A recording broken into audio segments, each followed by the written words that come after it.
શું તમારું નામ છે, શું બનાવ બન્યો છે ગંભીરના, શું તમે આક્ષેપ લગાવ્યા હતા, શું કહેશો? જી, મારું નામ વરુણ મનોજભાઈ વ્યાસ છે. મારા ભાઈનું અકસ્માત થયેલું અને અકસ્માત અહીંયા સરટી હોસ્પિટલ ભાવનગર ખાતે એમને દાખલ કરેલ. આજે બનાવ એવો બન્યો કે ડૉક્ટરે એની બેદરકારી એવી બતાવી છે કે એનું વેન્ટિલેટર, જે લાઈફ સપોર્ટ સિસ્ટમ કહેવાય, એ કાઢી લીધું. ન તો ફેમિલીને જાણ કરી, ન તો એના સિનિયર ડૉક્ટરને જાણ કર્યા વગર એ હટાવતા એમનું મૃત્યુ થયું. ત્યારબાદ એ જાણ એમણે એમના સિનિયર ડૉક્ટરને કરતાં એમના સિનિયર ડૉક્ટર આવ્યા અને પૂછ્યું કે આવી ગંભીર ભૂલ કોણે કરી. તો એ જેમણે ભૂલ કરી હતી એ ત્યાં આવ્યા, બરાબર.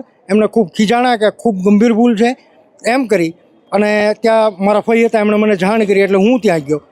એટલે મારી સાથે એ ભૂલ એની છુપાવવા માટે મને ત્યાંથી કાઢવામાં આવ્યો. અહીંયા તમે જતા રહો, અહીંયા તમારે અંદર નથી આવવાનું, અને આવું બિલકુલ બેદરકાર વર્તન મારી સાથે કર્યું, બરાબર. અને ત્યાંથી મને કાઢ્યા બાદ મેં ફરિયાદ કરવાનું કીધું કે મારે ફરિયાદ કરવી છે.